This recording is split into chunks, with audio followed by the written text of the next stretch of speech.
Nancy Pelosi really showing her true colors, ladies and gentlemen, you know, doing exactly what they're accusing Donald Trump of doing. How many times do we have to hear about, oh, he's undermining democracy, he's destroying institutions, et cetera, et cetera, et cetera. What do you think they did? Between the 51X spooks, between the Nobel Prize winning economists saying, oh, it's really Trump that's going to be the problem for the economy.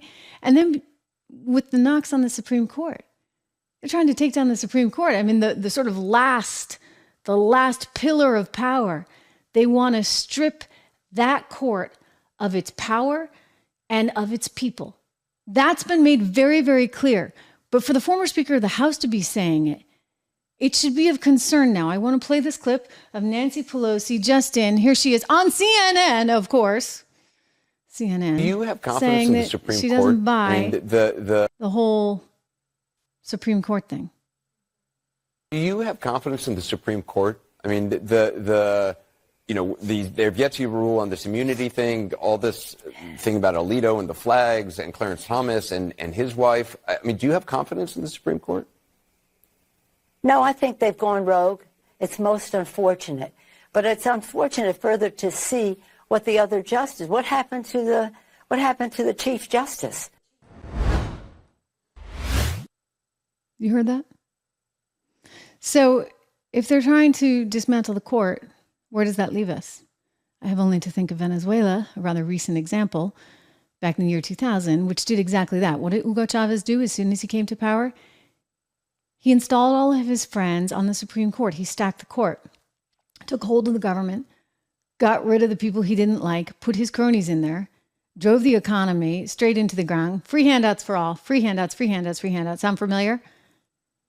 And courted this constant us versus them mentality, politically speaking. I know this. I spent a lot of time in Venezuela, and I remember covering him. I'd go to his speeches, all in Spanish, and they'd go for 2 hours, 2.5 hours. And he'd walk you all the way back. You're like, okay, finally, we're at the year 1700. He'd take you back to the 1400s in these speeches, because he was trying to illustrate a story about how the Europeans and the white man and the United States, Europeans all took advantage of Venezuela. And so this was constant brainwashing that he would just regurgitate over and over and over again to anybody who would listen.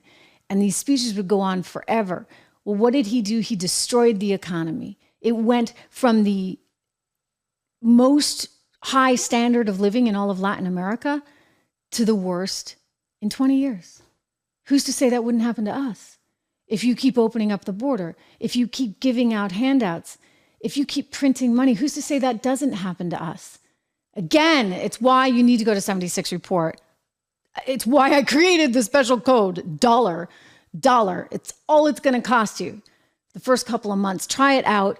Get one of the model portfolios. Start investing your money. Plan around these people, guys. Plan around these people, because there's not going to be a lot of easy ways in light of all that's happening. Listen, subscribe to the channel. I'll be back here live tomorrow. Great to see you all, as always.